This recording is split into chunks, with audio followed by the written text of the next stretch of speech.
বাম হাতে চা খাওয়া মডেল ফ্যাশন, বাম হাতে সিগারেট খাওয়া একটা মডেল ফ্যাশন, বাম হাতে চামিচ দিয়া উঠাইয়া উঠাইয়া খাবার খাওয়া সমাজের ফ্যাশন। ওরে যুবক ভাই, বাম হাতে খাওয়ার মাধ্যমে ফ্যাশনের দাবিদারি করছ। তুমি জানিয়া রাখো, নবীর সুন্নতকে অবজ্ঞা করার কারণে হাসরের মাঠে নবীর হাত থেকে কুদরতি হাউজে কাউসারের পানির পেয়ালা আপনার ভাগ্যে হবে না। দুইটা জিনিস মনে রাখবেন। এক নাম্বার, আল্লাহ মানুষের কাছে পান যে মানুষ আল্লাহর সাথে কাউকে শরীক করতে পারবে না। কি করতে পারবে না? আল্লাহর ওয়াহদানিয়তের মধ্যে কাউকে শরীক করবে না, আল্লাহর রুবুবিয়তের মধ্যে কাউকে শরীক করবে না, আল্লাহর আসমা ও সিফাতের মধ্যে কাউকে শরীক করবে না। আল্লাহকে ওয়াহদানিয়তের বেলায় লা শরীক জানবে, আল্লাহকে রুবুবিয়তের বেলায় লা শরীক জানবে, আল্লাহকে আসমা ও সিফাতের বেলায় লা শরীক জেনে একমাত্র আল্লাহ তাআলার জন্য গোলামি করবে। এটাই আল্লাহ মানুষের কাছে পাওনা। সমাজের মধ্যে এমন মানুষ আছেনি যারা আল্লাহর পাওনা দেয় না? আল্লাহর সাথে শিরিক করে এমন মানুষ নাই? আল্লাহর হুকুম মানে না এমন মানুষ নাই? গান বাদ্য করে এমন মানুষ নাই? নাচানাচি করে এমন মানুষ নাই? উরুসের নামে মাদকের আখড়া জমায় এমন মানুষ নাই? তো আল্লাহ তো এদের কাছে পান যে আল্লাহকে লা শরীক জানবা, আল্লাহর ইবাদত করবা। এখন আমরা আল্লাহকে লা শরীক জানি না, আল্লাহর ইবাদত করি না। আল্লাহ বলেছেন, যদি আমার পাওনা আমাকে বুঝাইয়া দিয়ে দাও, আমি তোমাদের পাওনা বুঝাইয়া দিয়ে দিব। তোমাদের এক নাম্বার পাওনা দুনিয়াতে শান্তির ব্যবস্থা করে দিব, পরকালে আমি আল্লাহ তোমাদেরকে জান্নাত দিব। তো দুনিয়াতে শান্তির আসমান থেকে রহমতের বাড়িধারা চালু করার মাধ্যমে শান্তি করে দিবেন, পরকালে জান্নাত দিবেন। যারা আল্লাহর হুকুম মানে না, আল্লাহর সাথে শিরিক করে, আল্লাহ এদেরকে জান্নাত দিবেন। আমাদের পরিচয় আছে, আমাদের পরিচয় হলো আমরা আদম আলাইহিস সালামের সন্তান, ঠিক কিনা বলেন? আমাদের পরিচয় হলো আদম আলাইহিস সালাম হলো আমাদের আদি পিতা, হাওয়া আলাইহিস সালাম হলো আমাদের মা। আমাদের বাবার পরিচয় আছে, আমাদের মায়েরও পরিচয় আছে, আমাদের ধর্মের পরিচয় আছে, আমাদের একজন মালিক তাও আসমানে আছেন, যিনি আল্লাহ সব দেখেন। সেই আল্লাহর বান্দা থেকে আমাকে আপনাকে সরাইয়া, আদম আলাইহিস সালামের সন্তান থেকে সরাইয়া, হাওয়া আলাইহিস সালামের সন্তান থেকে সরাইয়া, আশরাফুল মাখলুকাত আমরা মানুষ থেকে সরাইয়া, এই দেশে কিছু খ্রিস্টানদের মিশনারির কিছু এজেন্ডা আছে, যারা আমাকে আপনাকে এই ইসলামের মূল্যবোধ থেকে সরাইয়া বানরের সন্তান বানাতে চায়। আছে কি নাই? যারা বলে আমাদের আদি পুরুষ হলো বানর, বানর থেকে আমরা আসছি। ভাইরা আমার, বানর মানুষের মতোই ভেংচি মারে, মানুষের মতোই ভেংচি মারে, মানুষের মতোই হাঁটে। জঙ্গলে নাকি ঝুলতে ঝুলতে মানুষের আদি পুরুষকে খোঁজার জন্য জঙ্গলে গেল, গিয়ে দেখে বানরগুলো মানুষের মতো ভেংচি মারে। বানর ঝুলতে ঝুলতে লেজ পড়ে গেছে, বিবর্তনের মাধ্যমে মানুষ রূপে পরিবর্তন হয়েছে। কিছু বানরের সন্তান, কিছু নিকৃষ্ট মানুষ আপনাকে আমাকে আদম সন্তান আশরাফুল মাখলুকাত থেকে সরাইয়া বানরের সন্তান বানানোর জন্য এদেশে ষড়যন্ত্রে লিপ্ত আছে। ভাইরা আমার, আমাদের পরিচয় হলো আমরা বানরের সন্তান না, আমাদের পরিচয় হলো আমরা আদমের সন্তান। চিল্লায় বলেন ঠিক কিনা? ভাইরা আমার, আল্লাহর পাওনা যদি আমরা আল্লাহকে দিয়া দেই, আল্লাহর কাছে আমরা পাওনা হলো জান্নাত। আল্লাহ পরকালে জান্নাত দিবেন। আমি আপনি নবীর উম্মত, আল্লাহ রাসূল বলেছেন, আলা কুল্লুকুম রাইন ওয়া কুল্লুকুম মাসউলুন আন রাইয়াতিহি। দুনিয়ার মধ্যে যত মানুষ আছে, প্রত্যেকটা মানুষের কিছু দায়িত্ব আছে, একজন অপরজনের প্রতি কিছু দায়িত্ব আছে। যদি প্রত্যেকেই তাদের দায়িত্বগুলো পালন করে, সমাজ হবে শান্তির। প্রত্যেকেই যদি দায়িত্ব পালন করে ঘর হবে শান্তির। প্রত্যেকেই যদি দায়িত্ব পালন করে দেশ হবে শান্তির। যদি দায়িত্ব পালন না করে ঘর হবে নরকের জাহান্নাম, সমাজ হবে মাদকের আখাড়া। দেশে দুর্নীতি ছাড়া আর কিছু আশা করা যায় না। তো আমার আপনার দায়িত্বটা কি? আপনি যদি স্বামী হন, স্ত্রীর প্রতি আপনার কিছু দায়িত্ব আছে। আপনি যদি বাবা হন, সন্তানের প্রতি আপনার কিছু দায়িত্ব আছে। আপনি যদি উম্মত হন, নবীর বেলায় আপনার কিছু দায়িত্ব আছে। আপনি যদি মসজিদের ইমাম হন, মুসল্লিদের বেলায় আপনার কিছু দায়িত্ব আছে। আপনি যদি একজন নেতা হন, আপনার কর্মীদের বেলায়, আপনার সমাজের বেলায়, আপনার দেশের বেলায়, আপনার অধীনস্থ এলাকার প্রতি আপনার কিছু দায়িত্ব আছে। যদি পরস্পরে প্রত্যেকেই তাদের দায়িত্বগুলো পালন করেন, আল্লাহ আসমান থেকে রহমতের বারিধারা চালু করার মাধ্যমে জমিনের উপরে আসমান থেকে রহমতের বারিধারা চালু করার মাধ্যমে শান্তির ফাইসালা করে দিবেন কে? আসেন আমরা দেখি। আমরা আমাদের পরিচয় হলো, দ্বিতীয় পরিচয় আমরা নবীর উম্মত। ঠিক কিনা? চিল্লায় বলেন ঠিক কিনা? আমরা নবীর উম্মত। নবী আমাদের কাছে কি পাওনা? আমরা নবীর কাছে কি পাওনা? নবী আমাদের কাছে পাওনা হলো দুইটা জিনিস, আমরাও নবীর কাছে পাওনা হলো দুইটা জিনিস। নবী আমাদের কাছে এক নাম্বার পাওনা হলো আমরা যত ইবাদত করব, সমস্ত ইবাদতগুলো আল্লাহর জন্য করব, সেই ইবাদতগুলো নবীর তরিকা মতো করব। এক নাম্বার পাওনা কি? নবীর তরিকা মতো করা। দুই নাম্বার পাওনা কি? দুই নাম্বার পাওনা হলো আমাদের উপরে নবীর যেই সুন্নতগুলো আছে, সুন্নতে মুআক্কাদা, সুন্নতে মুআক্কাদাগুলো যথাসময়ে পালন করা। যদি সুন্নতের মুআক্কাদা যথাসময়ে আপনি পালন করতে পারেন, আল্লাহর নবী আপনার জন্য হাসরের মাঠে সুপারিশ করবেন। আপনি পাওনা, নবী আপনার জন্য সুপারিশ করবে। আমরা বলি না কথায় কথায় যে নবী আমাদেরকে সুপারিশ করবে। নবী কার জন্য সুপারিশ করবে একটু শুনেন। আমরা বলি হাউজে কাউসারের পানি নবী পান করাবেন। নবী কাদেরকে পানি পান করাবেন? আর কারা নবীর কাছে পানি পাওনা পান করার জন্য যাবে, যাওয়ার পর নবী সুহকান সুহকান বলে দূর দূর করে তাদেরকে নবীর সামনে থেকে তাড়িয়ে দিবে। এদের সামনে অন্তরায় তৈরি হয়ে যাবে, নবীর হাত থেকে বরকতের হাউজে কাউসারের পানি পান করতে পারবে না। ভাইয়েরা আমার, এক নম্বর নবীর পাওনা হলো নবীর সুন্নতের মুআক্কাদাগুলো পালন করা। সুন্নতে মুআক্কাদা মানে ফজরের নামাজের আগের 2 রাকাত সুন্নত, জোহরের নামাজের পূর্বে 4 রাকাত সুন্নত, মাগরিবের নামাজের পরে 2 রাকাত সুন্নত, এশারের নামাজের পরে 2 রাকাত সুন্নত। এবং এই সকল সুন্নত ছাড়াও নবীর আর একটা সুন্নত হলো বড় সুন্নত, দাড়ি রাখাটা সুন্নত। সমস্ত ইমামগণ বলেছেন ওয়াজিব, এটাও নবীর সুন্নত। যাদের মুখে রাসূলের সুন্নতের দাড়ি থাকবে, যাদের নামাজের সুন্নতগুলো ঠিক থাকবে, সুন্নতের মুআক্কাদার আমল যাদের ঠিক থাকবে, হাসরের মাঠে সেই সকল উম্মতের জন্য নবী সুপারিশ করবে। এখন নবীর সুপারিশ চান, আপনি তো নবীর সুন্নত মানেন না। তো নবীর যারা সুন্নত মানে না, হাসরের মাঠে যে নবীর সুপারিশ পাবে না, এটার জন্য হাসরের মাঠ পর্যন্ত অপেক্ষা করার কোনো প্রয়োজন আছে না? এখানে থেকেই অনুভব করা যায়, এখান থেকেই অনুভব করা যায়। নাম্বার 2, নবীর কাছে আপনি পাওনা হলো হাউজে কাউসারের পানি আপনি পান করবেন, নবী পান করাবেন। আল্লাহর নবী বলেছেন হাসরের মাঠ বড় ভয়াবহ মাঠ হবে। মাথার সোয়া হাত উপরে সূর্য আসবে। যখন সোয়া হাত উপরে সূর্য আসবে, মাথার মগজগুলো গলে গলে পড়বে, কঠিন এক পরিস্থিতির শিকার হবে। পিপাসায় মানুষ পাগল হয়ে যাবে। পাগল হওয়া অবস্থায় পানির জন্য হাহা করে দৌড়াতে থাকবে। আল্লাহর নবী এসে নবীর কোন উম্মত যাতে পানির পিপাসায় কষ্ট না করেন, হাউজে কাউসারে আগেই নবী এসে উপস্থিত হবেন। নবীর উম্মতেরা দলে দলে উপস্থিত হবে।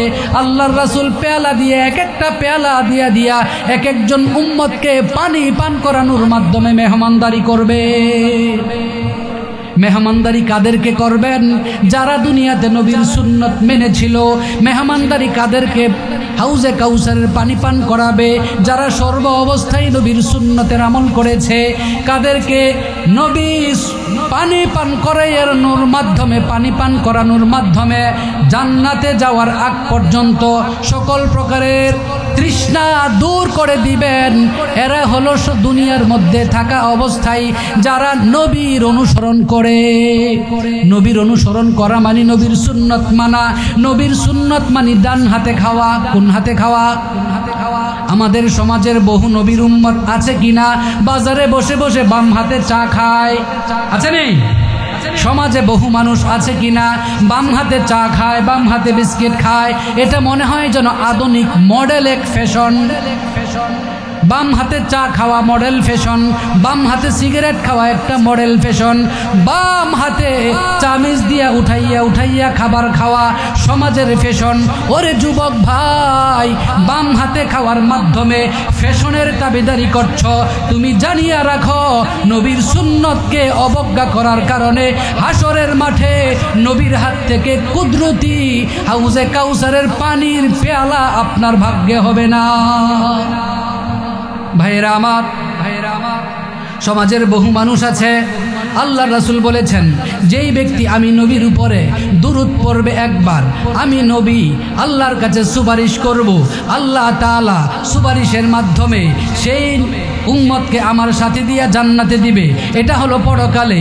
দুনিয়াতে যেই ব্যক্তি আমার নামে একবার দুরূদ পড়বে, একবার দুরূদ পড়ার কারণে প্রথমে তার 10টা গুনাহ ক্ষমা হবে, তারপরে তার আমল নামায় 10টা সওয়াব লেখা হবে।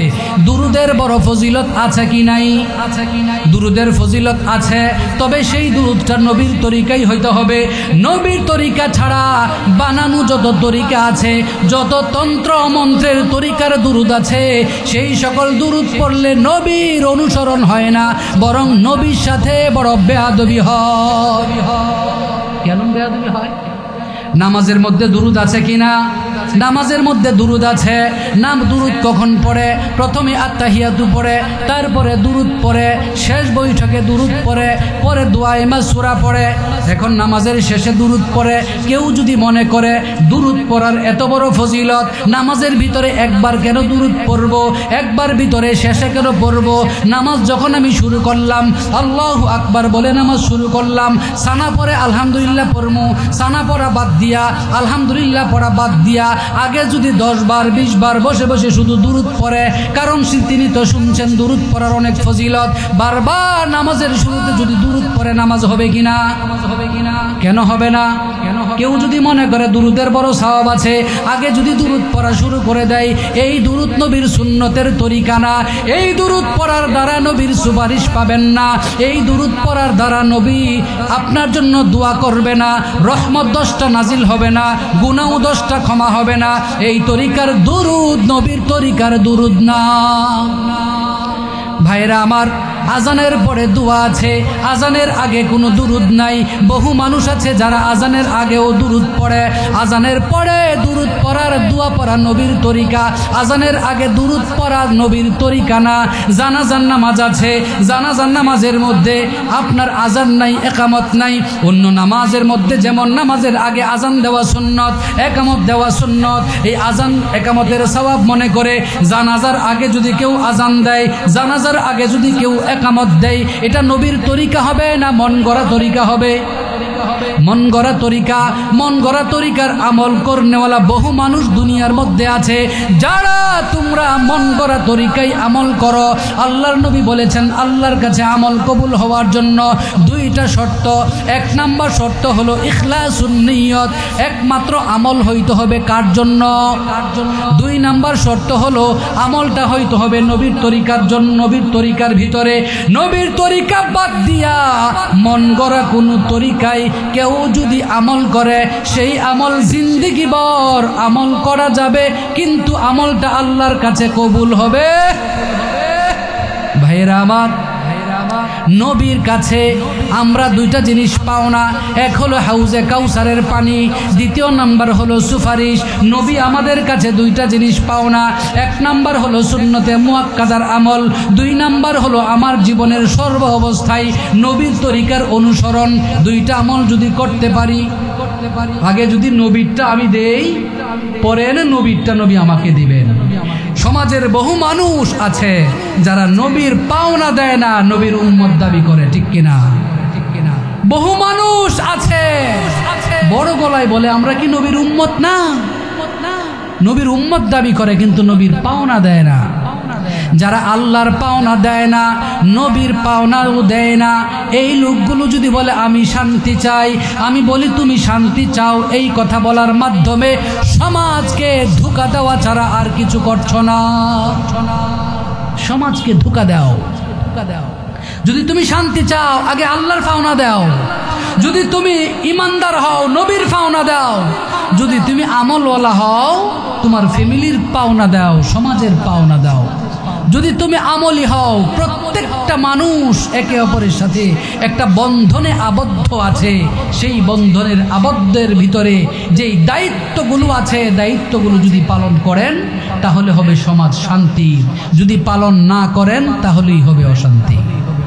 এটা কেমন একটু বুঝেন। প্রত্যেকটা জিনিসের মধ্যে নবীর অনুসরণ আছে কি নাই? যেমন মানুষ জন্ম নিল, জন্মের পরেও নবীর কিছু অনুসরণ আছে, জন্মের পরে অনুসরণ আছে। জন্মের পরে সন্তান যদি জন্ম নেয়, এই সন্তানের বেলায় তার বাবাদের জন্য কিছু দায়িত্ব আছে।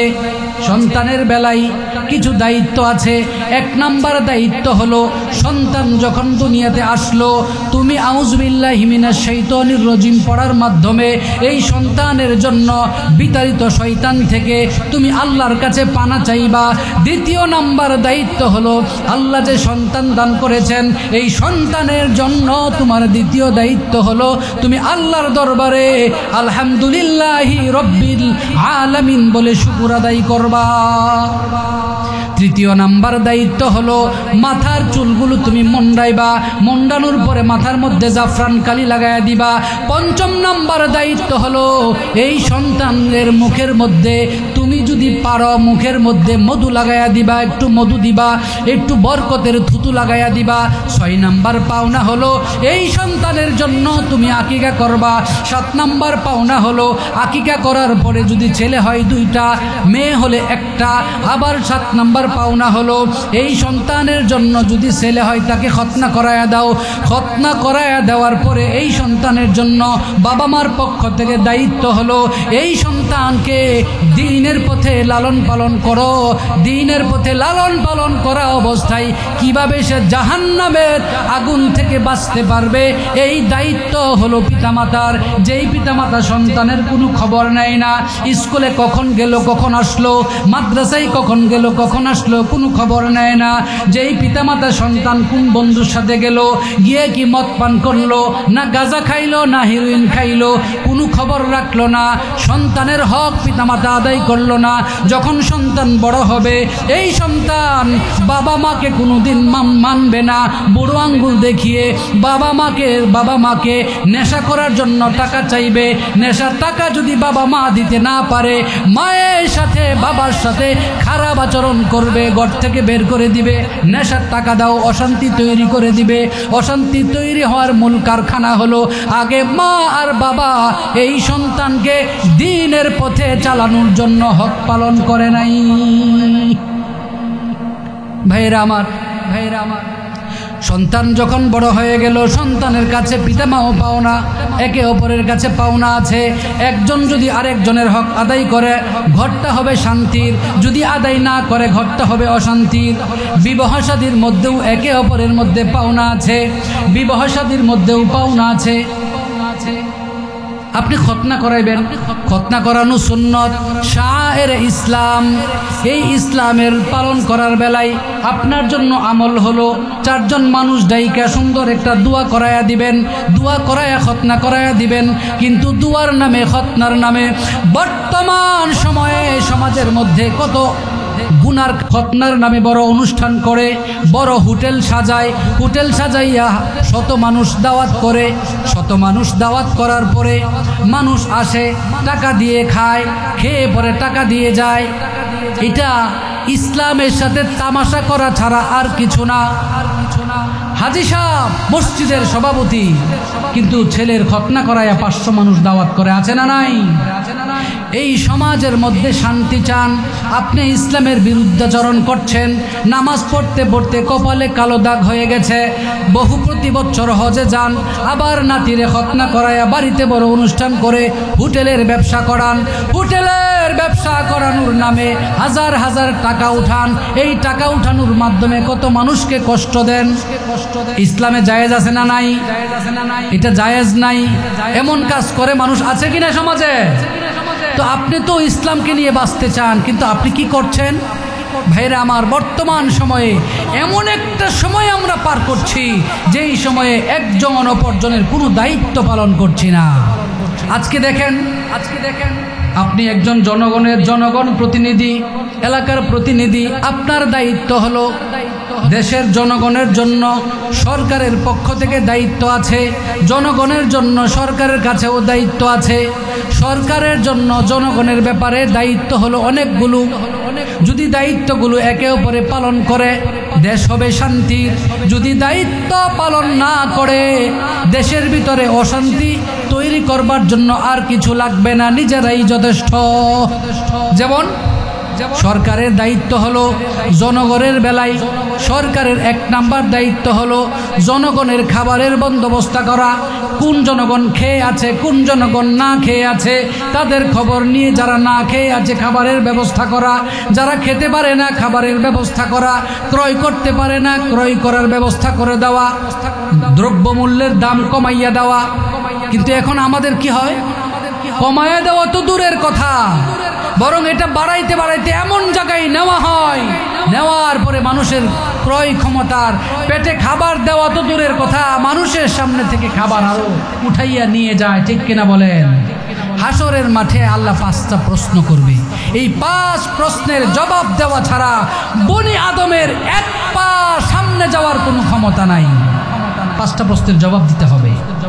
1 নাম্বার প্রশ্ন হলো, ওরে আদম সন্তান, তোমাকে দুনিয়াতে পাঠাইলাম, তোমার দুনিয়ার জীবনের সময়টা তুমি কোন কাজে ব্যয় করেছ?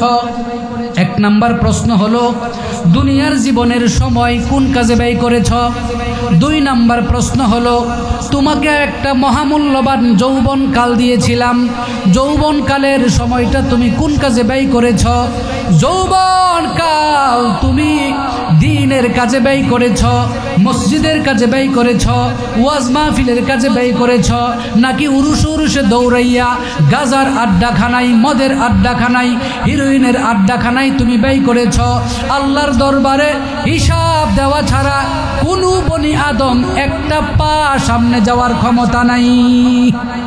2 নাম্বার প্রশ্ন হলো, যৌবন কাল আপনি কোন কাজে ব্যয় করলেন? 3 নাম্বার প্রশ্ন হলো, ভাইরা আমার, আপনি সম্পদ যে অর্জন করেছেন, সম্পদ অর্জন করেছেন, কামাই করেছেন, সন্তানের খরচ বহন করেছেন, স্ত্রীর খরচ বহন করেছেন, পিতামাতার খরচ বহন করেছেন, বহন করার বেলায় সম্পদ উপার্জন করেছেন, সেই সম্পদগুলো হালালভাবে উপার্জন করেছেন নাকি হারামভাবে উপার্জন করেছেন? সম্পদ উপার্জন কোন পথে করেছেন? চুরি করার মাধ্যমে, ডাকাতি করার মাধ্যমে, রাহাজানি করার মাধ্যমে, ছিনতাই করার মাধ্যমে সম্পদ উপার্জন করেছেন না হালালভাবে উপার্জন করেছেন? কোন পথে সম্পদ উপার্জন করেছেন? আল্লাহর কাছে হিসাব দেওয়া ছাড়া 1টা পা সামনে যাওয়ার ক্ষমতা নাই। 4 নাম্বার প্রশ্ন হলো, ওরে আদম সন্তান, সম্পদ কামাই করেছ, কামাই করার পরে এই সম্পদ তুমি কোন পথে ব্যয় করেছ? উরুসে, যাত্রায়, গানে, আড্ডাখানায়, কোন জায়গায় সম্পদ ব্যয় করেছ? হিসাব দাও। হিসাব দেওয়া ছাড়া 1টা পা সামনে যেতে পারবে না। পঞ্চম নাম্বার প্রশ্ন হলো, তুমি বিভিন্ন ওয়াজ মাহফিলে গিয়েছ, মসজিদে জুমার দিন বয়ান শুনেছ, যেই বয়ানগুলো তুমি শুনছ, যেই আমলগুলো তুমি শিখছ, যেই আমলের কথা তুমি শুনছ, সেই আমলগুলো তুমি পালন করছো কিনা? যদি পালন করে থাকো ঠিক আছে, যদি পালন না করে থাকো কেন পালন করো নাই? এই প্রশ্নের জবাব দেওয়া ছাড়া বনি আদম একটা পা সামনে যাওয়ার ক্ষমতা নাই। আল্লাহ প্রশ্ন করবে, এক নাম্বার প্রশ্ন, তোমার জীবন কোন কাজে ব্যয় করেছ? দুই নাম্বার প্রশ্ন, যৌবনকালের সময়টা কোন কাজে ব্যয় করেছ? তিন নাম্বার প্রশ্ন, সম্পদ কোন পথে উপার্জন করেছ? চার নাম্বার প্রশ্ন, কোন পথে সম্পদ খরচ করেছ? পাঁচ নাম্বার প্রশ্ন, যেটুকু আমল তুমি শুনছ সেইটুকু আমল তুমি করছো কিনা? এই পাঁচ প্রশ্ন। সুদ খাওয়া হারাম না হালাল? হারাম নাকি হালাল? সুদ খাওয়া হারাম, এটা আমরা আজকে জানি না আগে থেকেই জানি? সমাজের বহু মানুষ আছে সুদ খাওয়া হারাম এটা জানে, হাজারবার জানে, তারপরেও সুদ খায় কিনা? যারা সুদ খায় তারা সুদের মাধ্যমে সম্পদ উপার্জন করে, এরা আল্লাহর তিন নাম্বার প্রশ্নে ধরা খেয়ে যাবে। এই প্রশ্নের জবাব দেওয়া ছাড়া যেতে পারবে না। মানুষ যারা সম্পদ উপার্জন করে, চুরি করে, করে কিনা? ডাকাতি করে, রাস্তায় ঠেক দিয়া টাকা উঠায়, শুধু ঠেক দেয় না, শহরে বেশি হয়। আপনি দূর থেকে গিয়ে জায়গা কিনবেন, একটা জমি কিনবেন, বাড়ি করবেন, ওখানে গিয়া কিছু লোকজন দাঁড়াবে, আমাকে এত টাকা দিতে হবে, দেওয়ার পরে কাজ করেন, নাহলে কাজ বন্ধ। আছে কি নাই? বহু মানুষ সমাজের মধ্যে আছে হারাম পদ্ধতিতে সম্পদ উপার্জন করে, মানুষকে ঠেক দিয়ে সম্পদ উপার্জন করে, চুরি করে সম্পদ উপার্জন করে, ডাকাতি করে সম্পদ উপার্জন করে, সুদ খাওয়ার মাধ্যমে সম্পদ উপার্জন করে। আল্লাহর হাসরের মাঠে নবীর সুপারিশ পাওয়া তো দূরের কথা, আল্লাহর প্রশ্নের জবাব দেওয়া ছাড়া এক পা তো সামনে যেতে পারবে না। সেই কারণেই জাহান্নামের শাস্তি ভোগ করা লাগবে। ভাইরা আমার, দুনিয়ার মধ্যে যারা চুরি করে তাদের চুরি করার সম্পদ হারাম, যারা ডাকাতি করে ডাকাতি করার সম্পদ হারাম, যারা রাহাজানি করে তাদের সম্পদ হারাম, যারা সুদ খায় তাদের সম্পদ হারাম। এই সকল হারাম উপার্জন করার মাধ্যমে যারা নিজের জীবন পরিচালনা করে দুনিয়ার মধ্যে, এই লোকেরা আবার বলে আমি সুদে টাকা লাগাই মানুষের শান্তির জন্য, সুদে টাকা দেয় শান্তির জন্য। যারা সুদ খায় সমাজের মধ্যে শান্তি প্রতিষ্ঠা করার বেলায় এদের কোনো অবদান থাকতে পারে না, বরং সমাজের মধ্যে, দেশের মধ্যে, মানুষের ভিতরে বিশৃঙ্খলা তৈরি করার মাধ্যমে অশান্তি তৈরি করবার জন্য সুদখোর আর ঘুষখোর এই সকল শোষক এই সমাজে অশান্তি আর বিশৃঙ্খলা তৈরি করবার জন্য যথেষ্ট। ভাইয়েরা আমার, আপনি শান্তি চান, সুদ খাওয়া ছেড়ে দেন। আপনি শান্তি চান, ঘুষ খাওয়া ছেড়ে দেন। আপনি শান্তি চান, হাসরের মাঠে বাঁচতে চান, চুরি করা ছেড়ে দেন। হাসরের মাঠে আপনি আবার দাবি করেন আমি তো মুসলমান। আমি কি মুসলমান না? মুসলমান হওয়ার পরে আরে বাবা, আবার সে চুরিও করে, আবার সে মিথ্যা সাক্ষী দেয়, মিথ্যে কথা বলে, মানুষকে ধোঁকা দেয়, মানুষের সাথে প্রতারণা করে। যেই লোক প্রতারণা করে, ধোঁকা দেয়, এই লোক যদি বলে আমি সমাজের শান্তি চাই, এটা সমাজের শান্তি না, এটা হলো মানুষকে ধোঁকা দেওয়ার মাধ্যমে, মানুষকে ধোঁকা দেওয়ার মাধ্যমে সমাজকে অশান্তির বেড়াজাল তৈরি করবার জন্য সুদখোর আর ঘুষখোর যথেষ্ট। ঠিক কিনা বলে? ভাইরা আমার, সমাজে শান্তি চান, পাওনাদারের পাওনা দিয়া দেন। শান্তি চান, যেটুকু পান সেটুকু নিয়ে সন্তুষ্ট থাকেন। শান্তি যদি চান, এক নাম্বার আল্লাহর পাওনা দেন। শান্তি যদি চান, দুই নাম্বার নবীর পাওনা দেন। শান্তি যদি চান, ফ্যামিলির পাওনা দেন। শান্তি যদি চান, পিতামাতার পাওনা দেন। শান্তি যদি চান, স্ত্রীর পাওনা দেন। যদি দেন শান্তি, যদি না দেন অশান্তি। কেমন অশান্তি? কেমন অশান্তি? ভাইরা আমার, একজন স্ত্রীর উপরেও স্বামীর 5টা হক আছে। স্বামীর উপরে স্ত্রীর 5টা হক আছে। স্বামীর জন্য স্ত্রীর উপরে যেই 5টা দায়িত্ব আছে, 1 নাম্বার দায়িত্ব হলো তাকে মোহর দিতে হবে, মোহর ধার্য করতে হবে। এটা তার দায়িত্ব, তাকে দিতে হবে, তাকে ধার্য করতে হবে। আমাদের সমাজে মোহর নিয়ে মোহর বাণিজ্য চলে, চলে না? 1 লাখ, 10 লাখ, 12 লাখ, 5 লাখ। মানুষ মনে করে যত বেশি মোহর ধার্য করতে পারবো এটা আমার স্ট্যাটাস। এটা আমার স্ট্যাটাস না।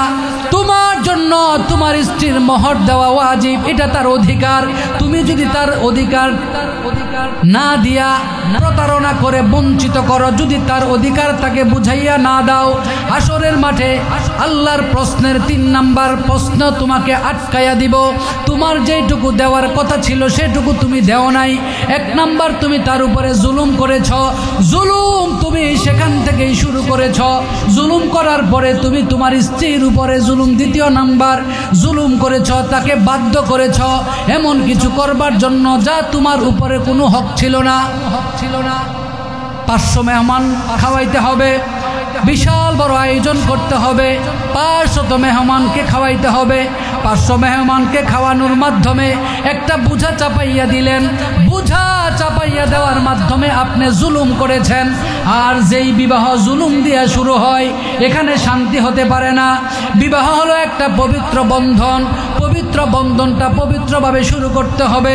আমাদের সমাজের বহু বিবাহ আছে যেই পবিত্র বন্ধন শুরু করার আগের দিন গায়ে হলুদ করে, ঠিক কিনা?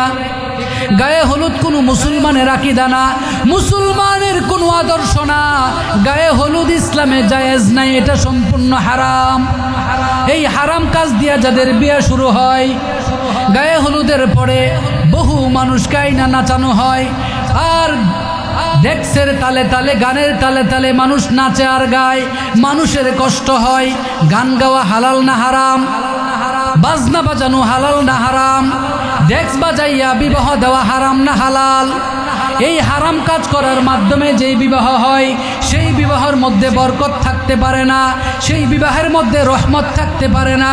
সেই বিবাহের উপরে আসমান থেকে রহমতের বাড়ি দ্বারা আল্লাহ নাজিল করবে না। সমাজের মধ্যে বহু বিবাহ আছে, লক্ষ লক্ষ লক্ষ টাকা খরচ করে গানের আয়োজন করা হয়, ডেক্সের আয়োজন করা হয়, নর্তকীর আয়োজন করা হয়, সেখানে গায়ে হলুদের আয়োজন করা হয়।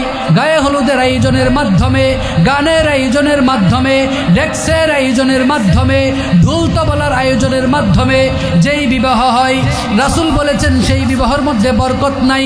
যেই বিবাহের মধ্যে বরকত নাই, গুনাহ দিয়া শুরু হবে, সেই বিবাহ কখনোই শান্তির হতে পারে না।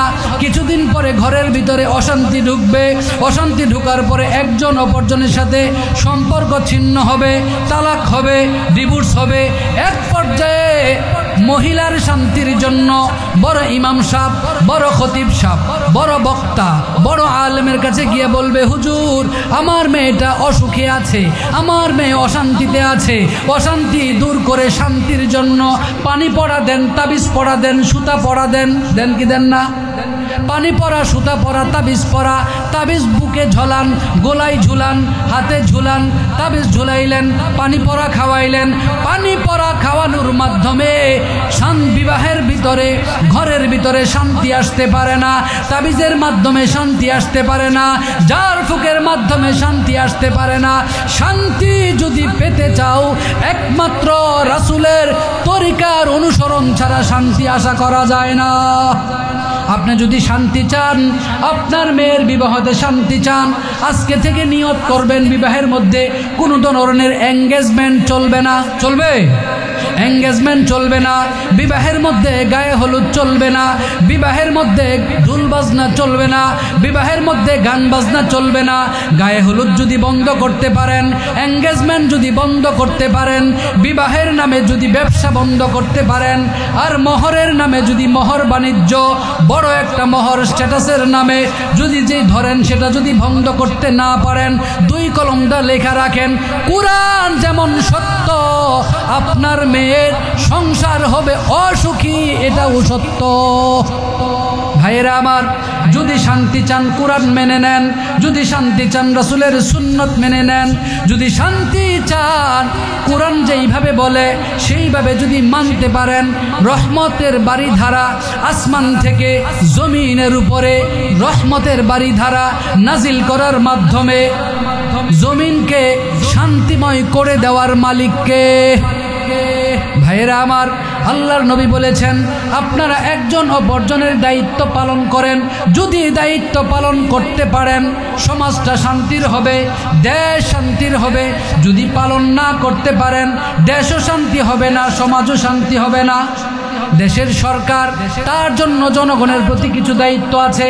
1 নাম্বার দায়িত্ব তার জনগণের খাবারের ব্যবস্থা করা, 2 নাম্বার দায়িত্ব হলো চিকিৎসার ব্যবস্থা করা, 3 নাম্বার দায়িত্ব হলো বাসস্থানের ব্যবস্থা করা, 4 নাম্বার দায়িত্ব হলো চিকিৎসার ব্যবস্থা করা, 5 নাম্বার দায়িত্ব হলো নিরাপত্তার ব্যবস্থা করা, 6 নাম্বার দায়িত্ব হলো দেশের সার্বভৌমত্ব রক্ষার জন্য বাহিনী তৈরি করার মাধ্যমে দেশের শান্তি শৃঙ্খলা রক্ষা করা।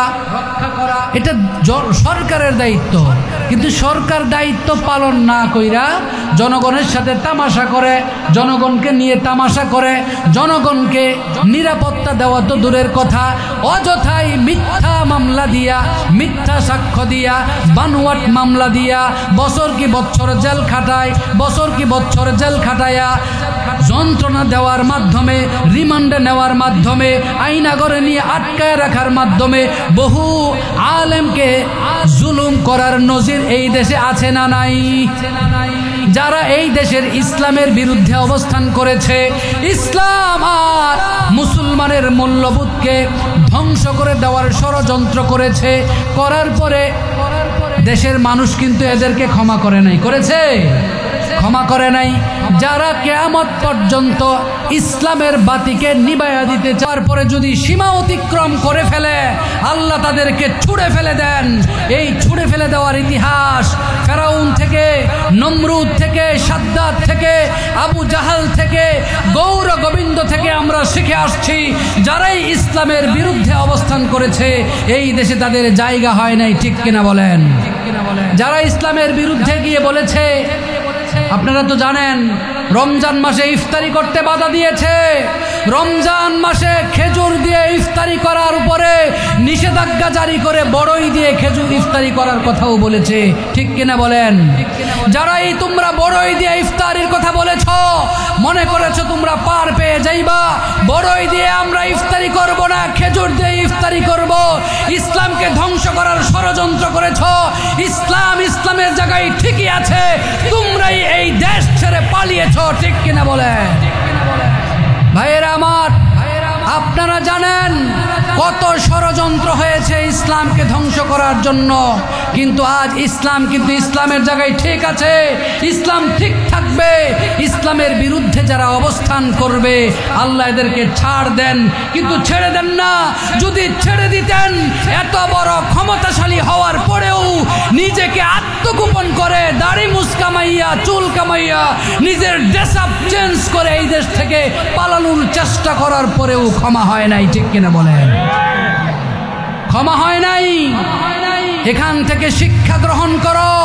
আগামী কিয়ামত পর্যন্ত তোমরা যারা মনে করবা ইসলামকে ধ্বংস করে দেবা, ইসলাম ইসলামের জায়গায় ঠিকই থাকবে।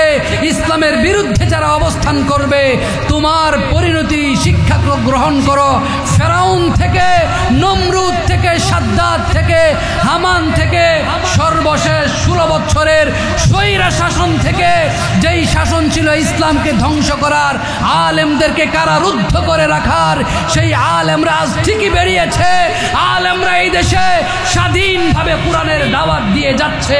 তোমরা কিন্তু আর এই দেশে নাই, পালিয়ে বেড়াচ্ছ। ঠিক কিনা বলেন? ভাইয়েরা আমার, শিক্ষা গ্রহণ করুন। আপনাকে এই কথা মানতে হবে, আমি যদি বাঁচি ইসলামকে নিয়ে বাঁচবো, আমি যদি বাঁচি কোরআনের আদর্শ নিয়ে নিয়ে বাঁচবো, আমি বাঁচবো তো বাঁচবো কোরআন নিয়ে বাঁচবো, সুন্নাহ নিয়ে বাঁচবো। ডারউইনের মতবাদ নিয়ে বানরের সন্তান হয়ে বাঁচতে চাই না। আশরাফুল মাখলুকাত আদম সন্তান, আল্লাহর গোলাম, নবীর উম্মত হয়ে কুরআনকে বুকে ধারণ করে ইসলামী মূল্যবোধকে নিয়ে মরণ পর্যন্ত বেঁচে থাকতে চাই। ঠিক কিনা বলেন?